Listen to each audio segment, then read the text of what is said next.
যদি মনে করেন টাকা দিয়ে দামি এমপি হবেন, ওই দিন শেষ। আমি দেখতে চাই আগামী নির্বাচনে কার বুকের পাঠা আছে, আমি দেখতে চাই। সেই ফ্যাসিস্টরা আগামী নির্বাচনে অংশ নেবে, আর আমরা কি মুখে আঙ্গুল দিয়ে বসে থাকব? স্পষ্ট কথা, আগামী নির্বাচন যেমনিভাবে হতে হবে অবাধ সুষ্ঠু নিরপেক্ষ নির্বাচন, তেমনিভাবে হতে হবে ফ্যাসিবাদ মুক্ত নির্বাচন। কোনো ফ্যাসিস্ট এবং তার দশরকে নির্বাচনে অংশ নেওয়ার সুযোগ দেওয়া হবে না। যদি নির্বাচন কমিশন কোনো ফ্যাসিবাদকে নিয়ে নির্বাচন করতে চায়, ওই নির্বাচন কমিশন ঘেরাও করা হবে। হাজলামি পাইছে নাকি? হ্যাঁ, ফ্যাসিবাদের বিরুদ্ধে লড়াই করলাম, ওই ফ্যাসিবাদের বিচার শেষ হলো না, আর ওরা টাকা দিয়ে পয়সা দিয়ে ওরা পেশি শক্তি দিয়ে আবারও নির্বাচনে আসবে। জনগণ বসে থাকবে না। কোনো ফ্যাসিস্ট যদি মনে করে সে মাঠে নামবে, মাঠে নেমেই দেখুক একটারও পিঠের চামড়া থাকবে না।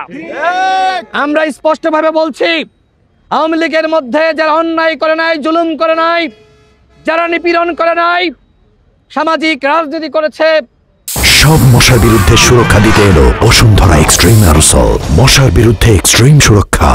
যাদের বিরুদ্ধে কোনো অভিযোগ নাই, এই গণ অভ্যুত্থানে যারা ছাত্র জনতার উপর হামলা করে নাই, তাদের সাথে আমরা জুলুম করব না।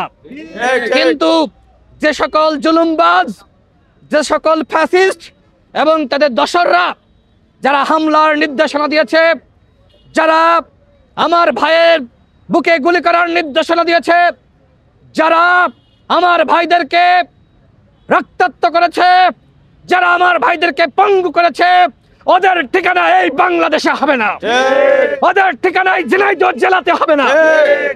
যদি মনে করেন টাকা দিয়ে দামি এমপি হবেন, ওই দিন শেষ। আমি দেখতে চাই আগামী নির্বাচনে কার বুকের পাঠা আছে, আমি দেখতে চাই।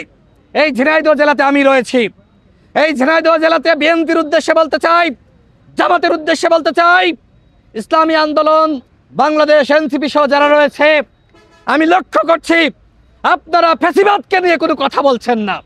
আপনারা এই দামি এমপি যারা মানুষকে বিভ্রান্ত করেছে উন্নয়নের নামে, যারা রাস্তার উন্নয়ন করে নাই, যারা শিক্ষার উন্নয়ন করে নাই, যারা কৃষির উন্নয়ন করে নাই, যারা কৃষকের উন্নয়ন করে নাই, যারা চিকিৎসার উন্নয়ন করে নাই, হাসপাতালের উন্নয়ন করে নাই, ওরা যদি মানুষকে 2 কেজি মাংস আর 10 কেজি চাল দিয়ে বিভ্রান্ত করতে আসে, এই ঝিনাইদহ জেলা এমনকি সারা বাংলাদেশের মানুষের উদ্দেশ্যে বলতে চাই, আপনারা ঝাঁটা নিয়ে প্রস্তুত থাকবেন।